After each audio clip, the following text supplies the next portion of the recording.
Hello mga bossing, ngayon pa mga bossing, sasagutin ko lang po yung comment na ano daw po yun dahil parang sinabi ni Jay Costura na magkasama na silang dalawa. Ibig sabihin daw po, dalawa na yung namatay kong anak. Ayan.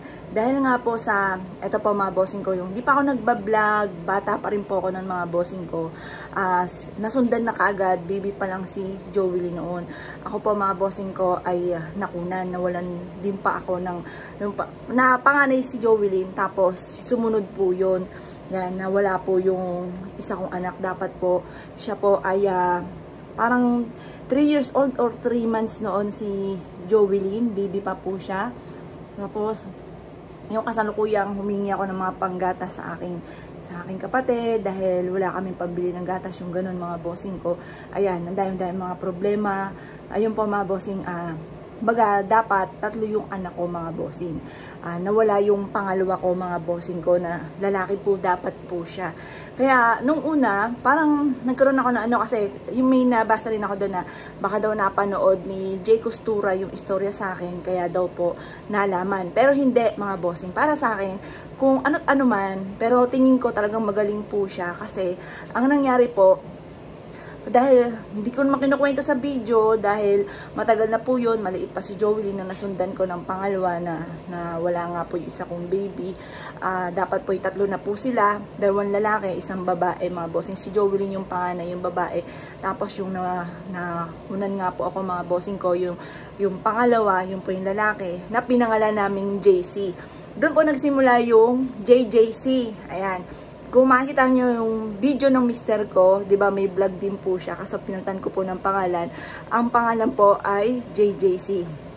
Yun po, doon po yun nagsimula yung pangalawa kong anak mga bossing. Doon ako bumilib kay Jay Costura kasi naalaman po niya na parang nawalan po ako ng isa pang anak. 3 po dapat na yung anak ko mga bossing. 3 po dapat po sila. Yung pangalawa ko, nawala po siya. Yan, paiyakin na naman ako. Kasi, syempre, hindi ko naman po kinukwento po yun, kasi matagal na po yun, tsaka nasa tiyan ko pa lang po siya, nawala na po siya mga bossing. Yan. Ayun, dapat po, 3 talaga yung anak ko. Ang prinsesa, ang pinaka-prinsesa, si Joelyn, kasi siya yung nag-iisang babae. Kaya, natira ko na lang po ay si Justin mga bossing. Yan, 3 po talaga yung anak ko. 1 babae at 2 lalaki, mga bossing, yung aking pong anak. Yan. Kasi may napaisip po sila kasi sabi, bakit daw po kasama na ni Joelyn. Ang galing nga po ni Jay Costura. Dahil napabilib niya ako doon, dahil wala naman pong iba nakakaalam no, kundi pamilya ko ang nakakaalam po noon, at saka pamilya po ni Joel, ang mister ko. Yun lang po ang nakakaalam po nun. At walang kahit sino man akong pinagsasabihan, kahit sila, kaya hindi dito sa amin, na ang alam po lang talaga ay 2 yung anak ko mga bossing. Kaya ito nga pong tattoo ko ay kulang ng JC. Yan, sabi nga po ni Jay Costura, kasama na ni Joelyn yung pangalawa kong anak. Ay yan. Tapos nabilib din po ako kasi ito, ma-share ko lang po sa inyo. Talagang alam ko na si Joelyn ay nandito lang talaga, kagaya ng pinanghahawakan ko yung panaginip ko. Na dati hindi ako naniniwala sa iba kasi ako yung tipong taong hindi ko nararanasan. Hindi ako naniniwala pero hindi ako kumukontra. Ako yung tipong taong payuhan mo, oo-ohan lang kita. Hindi ako kukontra kahit anong sabihin mo kasi respeto ko yun sa'yo. Pero sa isipan ko, parang hindi naman kasi hindi pa nangyari sa akin. Ngayon nga po ay dahil sa naranasan ko na at sinabi sa akin mismo ng anak ko ng Pasko na, Mami, nandito lang ako, hindi ako naalis. Kaya alam ko, naniwala ako na nandito lang po talaga. At saktong-sakto, sabi nga po ni Jay Costura na nandito lang yung anak ko, hindi daw umaalis. Yung 2 kong anak, magkasama daw po sila. Naniwala po ako dyan. Ito po mga bossing, isa na naman patotoo mga bossing ha. Yun nga po mga bossing ko, dahil syempre ito nangyari sa buhay ko.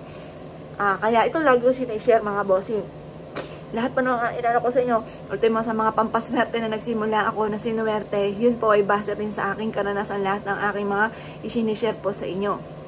Ngayon po mga bossing, dahil ang aking nga po anak, hindi ko nahawakan yung mga cellphone niya, hindi ko rin po alam yung password po niya, nagkataon mga bossing ko, eto, na-share ko na, pero yung isa, eto, ikukwento ko po sa inyo. Yung mister ko, dahil hindi nga po namin ma-open, may password yung cellphone, hindi namin ma-open yung kanyang mga cellphone at laptop. Alam niyo po ba mga bossing ko, nag-wish yung mister ko, sabi po niya, Jolene, paano ko malalaman kasi hindi namin ma-open talaga mga bossing. Yung hindi ako download, hindi pa ako nakakapag-upload ng TikTok po niya, sa mga Facebook, hindi ko pa siya napapakilaman kasi may mga password po siya. Tapos, nagpunta dito yung mister ko, dinala yung sapatos ni Jovelyn. Pagkatapos po, may nag-notif sa cellphone, hindi naman niya akalain ng mister ko na nandito yung isang cellphone. Kasi marami po yung cellphone, mga bossing, 3 yung cellphone niya na lagi nagamit. Pero yung isa, yung iPhone, yung isa sa mga special na ginagamit po niya. May nag-notif. Parang may tumunog. Sabi ng mister ko, saan yung tumunog? Hinahanap po niya. Yung pala, natatakluban ng damit, mga bossing, na yung cellphone. Tapos doon, na-open ng mister ko, mga bossing. Tapos, doon sa note, kasi may note po, diba, lalo na sa iPhone, may note. Lahat po ng password niya ay naandoon, mga bossing. Kaya nabuksan po namin yung kanya pong YouTube channel. Tapos, kaso, eto yung isang araw, kahapon, gusto ko na i-open yung TikTok po niya. Kaso, hindi ko alam ang password ng TikTok po niya. Kasi doon ko i-forward yung mga video ng tungkol sa sabon, mga bossing. Kasi kanya po talaga yung sabon, mga bossing. Sabi ko sa kanya po, mga bossing ko, anak, magtatanim ako muna ang magpo-post na magpo-post. Ngayon, kapag ikaw ay nakagraduate na, or gusto mo na ikaw na magtuloy, ikaw na magtutuloy, itutuloy mo na lamang. Yun po yung sabi ko po sa kanya, mga bossing. Ngayon po, mga bossing, ay ito na nga po, hindi ko alam kung paano ko maano yung TikTok niya. Pwede ko namang buksan na sa cellphone niya, kaso gusto kong i-input sa ibang cellphone para yung mga mag-reply po doon sa TikTok ay sa ibang cellphone at hindi sa mismong cellphone ng anak ko, mga bossing. Ngayon, hindi ko alam kung paano ko i-input dahil hindi ko nga po alam yung password. Ngayon, nag-wish po muli ako sa kanya. Sabi ko, anak, turo mo nga sa akin kung paano ko malalaman kung anong contact number ang inilagay mo sa TikTok mo para makakonek ako. Alam niyo po ba, walang mga bossing ko, yung hawak kong bagong cellphone na hindi ko alam kung paano na napapunta doon ang contact number ng anak ko, mga bossing. Na parang walang mga bossing ko, nakakunik agad ako, parang na, yun ang contact number. Biglang in-input ko lang po yung sa TikTok po niya, pinaring ko yung contact number po niya, na nandoon sa bagong cellphone, na hindi ko alam kung paano napunta po yun doon, mga bossing. Napaisip nga kami ng mister ko, paano napa-input yun dito? Bagong cellphone po ito. Kumbaga, wala na si Jovelyn nang ginamit po namin po yun kasi bago nga po yung cellphone. Ayun. Doon po biglang nag-ring, mga bossing ko, sa bagong cellphone. Tapos na-input ko rin po yung TikTok. Kaya ako kinalabutan, mga bossing ko, kahapon. Sabi ko, anak, talagang naandyan ka lang. Hindi ka talaga umaalis. Itinuturo po niya lahat sa akin, mga bossing ko, yung mga impormasyon, mga bossing. Kaya sobrang tuwa ko. Naiyak lang kasi hindi ko nakakausap ng personal yung anak ko. Panay panaginip, paramdam lang. Tapos eto pa. Wala po na talaga sa isipan ko na ituloy yung sabon. Kawikaan ko, wala na naman po yung anak ko. Ba't ko pa itutuloy? Parang masaya na ako kung anong meron ako. Ngayon, mga bossing, kahit papaano na may nakakaraos po kami. Parang masaya na ako sa ganun. Kaso mga bossing, ganito, ay wala na nga po sa isipan ko ituloy. Naubos na yung mga sabon na una ko in-order. Tapos ngayon, nanaginip po ako. Ang panaginip ko, yung mga big time na sa beauty product, na panaginipan ko, kinakausap ko, tapos sabi sa akin, ituloy mo. Tapos, biglang nakapanaginip ako, yung karugtong po noon, nang papauwi na ako, di nakausap ko yung mga big time, sila Rosemar, Glenda, tingin sa mukha ko. Ewan ko, ba't ko ba wala naman ako iniisip, di ko naman sila iniisip, mga bossing, di ba ganun daw yun? Kung ano yung iniisip nyo, napapaniginipan nyo. Pero hindi ko sila iniisip, ba't ko naman iisipin po sa, iisipin ko, edi anak ko na ang iisipin ko. Ngayon po, yun ang panaginip ko. Sabi ko, tuwan-tuwa pa ako, parang masaya ako at nakausap ko daw po sila. Nung papauwi na ako, nakasalubong daw ako ng mga higanteng orange. Di ba, orange swerte po yan. Yung oranges, ang dami daw mga higante. Tapos mga bossing, biglang mulat ng mata ko. Ngayon, may kumatok sa may bintana. Ganon.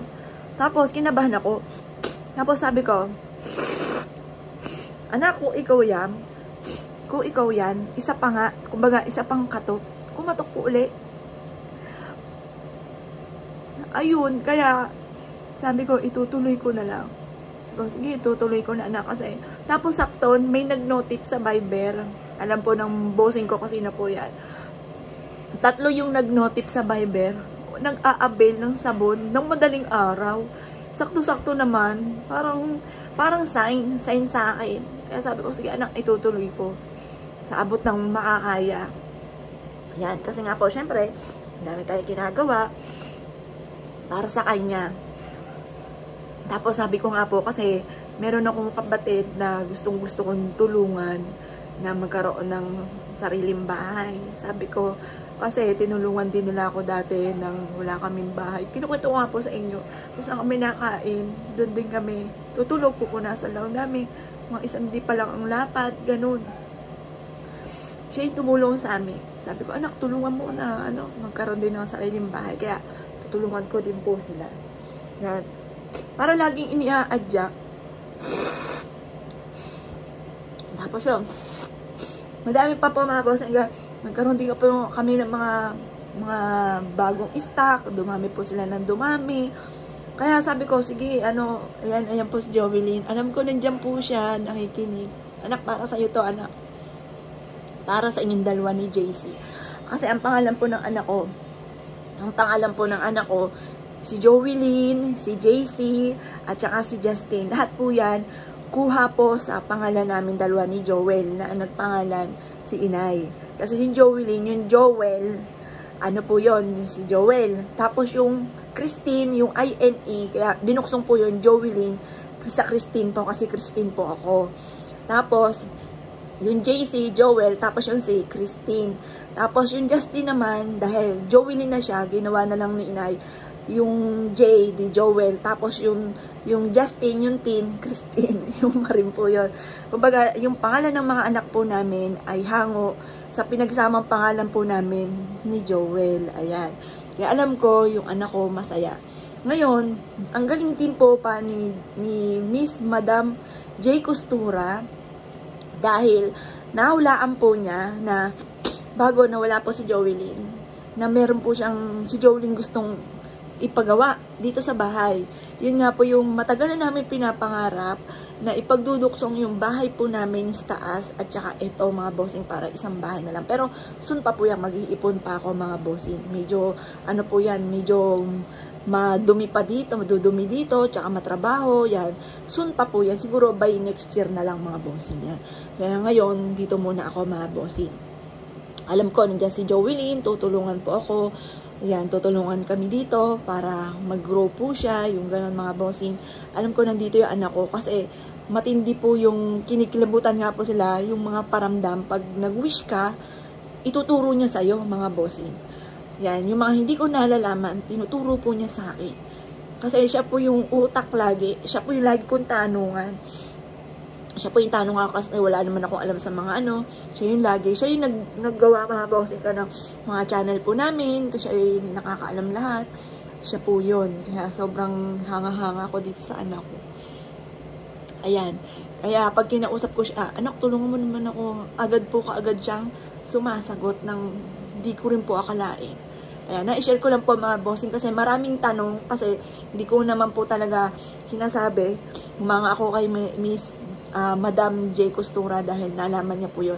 Ngayon po, waiting lang po ako ng confirmation ni Madam.